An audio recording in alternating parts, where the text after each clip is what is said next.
या सगळ्या याच्यामध्ये तुमच्या सोबत असणारे आमदार राजेश टोपे यांच्यावर सुद्धा आरोप लावण्यात आलेले आहेत. त्यांच्यावर सुद्धा 100% चुकीचं. मला माहिती आहे राजेश टोपेंची मदत राज्य सरकार घेत होतं, हा प्रश्न सोडवाय कारण त्यांचे शेजारी येते आणि त्यांनी निगोशिएट करावे आणि कुठेतरी मीटिंग पॉईंटवर आणायला प्रयत्न करावे असं काही जबाबदार लोकांनी टोपेंना सुचवलं होतं, याची माहिती मला आहे. आणि त्यामुळे त्यांचा आरोप करणं, एका बाजूने त्यांची मदत घेणं आणि दुसऱ्या बाजूने त्यांचा प्रहार करणं, ही जर भूमिका असेल तर उद्या काही प्रश्न निर्माण झाले तर राज्य सरकारची सुरुवात कोण ठेवेल, कोण त्यांच्या विश्वास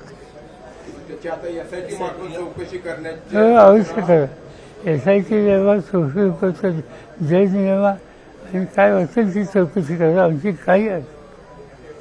कारण कळत नाही त्याला दर कसा, संबंधच नाही. म्हणतात फोन आले, फोन तपासा, फोन आमचे तपासायचे, त्यांचे फोन तपासा.